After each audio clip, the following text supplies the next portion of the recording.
What is up, ladies and gentlemen? Frank here, the Red Tie Guy. So recently Monolith Games had their 9th stream regarding Middle-earth Shadow of War, and they had a completely new host on the show. A really awesome host, a very energetic guy, and a lot of people in the chat, including me, thought that the guy was high, to be honest, because he was all over the place and he nearly spoiled a lot of stuff, including story content, as he starts talking about it and then he kind of hesitates. So I really recommend you guys watch the full stream because there's a really fun and entertaining stream. Plus, I only picked out a few highlights that I found interesting from the stream, so there are a few small details that I'm not going to mention here that is in the entire stream, so really you guys should check out the entire stream. But nevertheless, here is just some of the points that I found interesting from the latest stream. The first thing is that there is no inventory limit and you cannot destroy legendary gear. You can, however, cut enemy orcs in half with the glaive, you know, that spear-like thing, and when mounted on a Caragor, the glaive is used as the main weapon. Regarding Celebrimbor's burrows, you can replay them, but you can't farm them for resources, unfortunately. One bit of information that I was very sad to hear is the fact that there is no gambling for arena fights,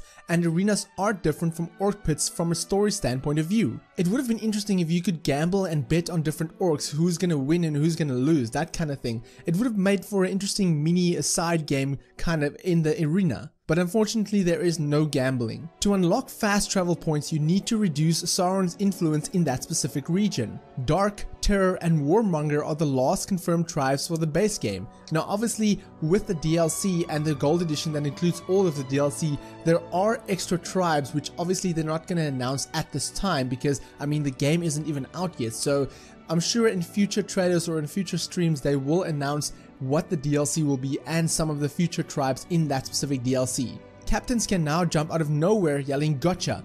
Those of you that have been watching streams for a while will actually understand the joke gotcha, but it's to do with the host and the chat. Tricksters are a new class and they can use smoke bombs to ninja out of combat. Shaming is used to reduce an opponent's level and make him retreat, and you can do that to reduce their level to yours so you can basically brand them. Grunts can be promoted to captains, but only when they kill you. They did speak a little bit about your followers and they said that they can go independently on their missions and your minions can go against each other without your command. So I'm curious if this is dependent on their level. I mean, if you have some followers who are either the same level or some of them who are higher level than you, are they just gonna sit around and be like, you know, I'm higher level than you, I'm stronger than you, so I'm not really gonna obey your command, so kind of screw you kind of attitude? Because that will be really interesting technique. It makes it kind of like you're unsure of your followers. Are they gonna listen to you or are they gonna follow you? Because I mean, if you send them onto a dangerous mission, are they gonna turn against you and then join the enemy?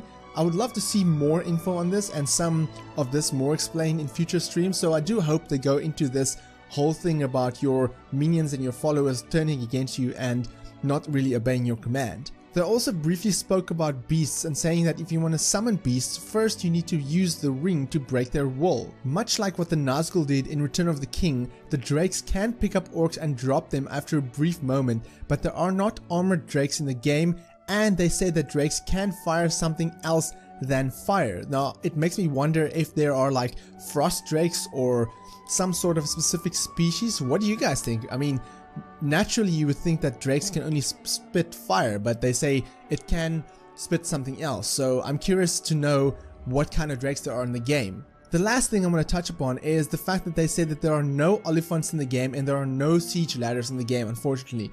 That is kind of sad because, I mean, looking at Return of the King, I was hoping to see the Oliphants and the siege ladders, especially from the two towers, and unfortunately they confirmed that that is not in the game. Maybe the DLC, hopefully, but not in the final game. As I said guys, I recommend you guys check out the full stream because it is a really fun and entertaining stream.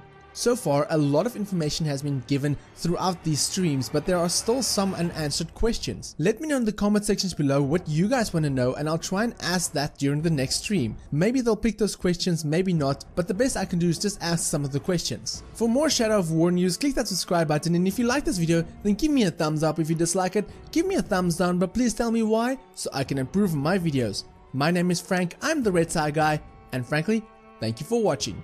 Catch you guys in the next video.